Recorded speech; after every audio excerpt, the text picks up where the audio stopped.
Perkenalkan, nama saya Ahyan Harnever Iyong, kelas A121, Fakultas Hukum, NIM 2174 20 10 30, dosen pengampu Angel E. Sondak SHMH.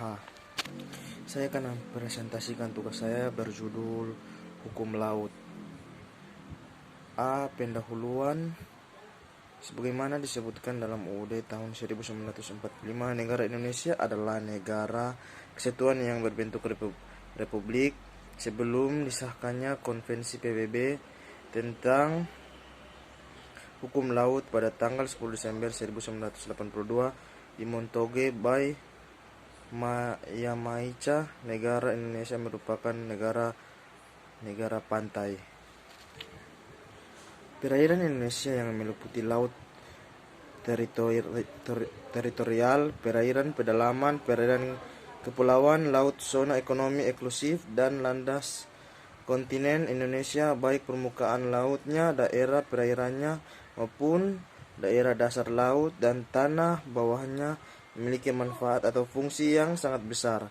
Menurut penulis, secara umum fungsi atau manfaat laut ini antara lain sebagai berikut: 1. Sebagai sumber kekayaan alam. 2. Sebagai sarana lalu lintas kapal dan transportasi. 3. Sebagai sarana kepelabuhanan. 4. Sebagai sarana rekreasi. 5. Sebagai sarana untuk memasang kabel dan pipa bawah laut.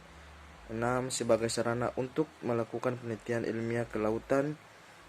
7. Sebagai sarana untuk membuang limbah dalam arti negatif. Pembahasan. B. Wilayah perairan Indonesia. 1. Wilayah perairan yang tunduk di bawah kedaulatan negara Indonesia. Wilayah perairan Indonesia meliputi laut teritorial Indonesia, perairan kepulauan, dan perairan pedalaman. 2. Wilayah perairan di mana negara Indonesia memiliki hak berdaulat. Sebagaimana telah diuraikan di atas, bahwa di samping negara kepulauan, rezim baru dalam hukum laut PBB adalah zona ekonomi eksklusif yang diatur dalam bab 5 pasal 55 rezim khusus menentukan sebagai berikut. Zona ekonomi eksklusif adalah suatu daerah di luar dan pendampingan dengan laut teritorial yang tunduk pada rezim hukum khusus ditetapkan dalam bab ini berdasarkan mana hak-hak yurisdiksi negara pantai dan hak-hak kebebasan. 3. Landasan kontinen Indonesia. Perihal landasan kontinen diatur pertama kali dalam Konvensi Hukum Laut Jenewa tahun 1958 dan diatur kembali dalam Konvensi PBB tentang hukum laut dalam kurung KHL 1982, landasan kontinen dalam Konvensi Hukum Laut. C. Pelanggaran di perairan Indonesia dan penegakan hukumnya. 1. Pelanggaran yang dilakukan kapal-kapal asing dalam rangka melaksanakan hak lintas damai melalui laut teritorial dan perairan kepulauan Indonesia. D. Pelanggaran di zona tambahan dan penegakan hukumnya. Bagian laut lainnya di mana suatu negara pantai dan negara kepulauan memiliki hak berdaulat dan yurisdiksi adalah zona tambah contiguous zone. E.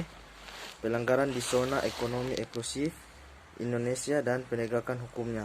Hukumnya sebagaimana telah diuraikan di atas, bahwa zona ekonomi eksklusif Indonesia merupakan bagian perairan yang berada di bawah hak kedaulatan negara Indonesia. Penutup. 1. Kesimpulan berdasarkan uraian di atas disimpulkan sebagai berikut. A. Pelanggaran wilayah perairan Indonesia oleh kapal-kapal yang dapat terjadi di laut teritorial, perairan kepulauan, dan zona eksklusif Indonesia. B. Pelanggaran di laut teritorial dan perairan kepulauan Indonesia pada umumnya berkaitan dengan lintas kapal-kapal asing, yaitu hak lintas damai maupun hak lintas alur kemampuan. C. Terdapat 5 macam undang-undang yang substansinya berkaitan dengan pengaturan. D. Ketentuan hukum yang mengatur tentang penegakan hukum terhadap pelanggaran hukum. D. Menurut UUD Perikanan, penegakan hukum di C.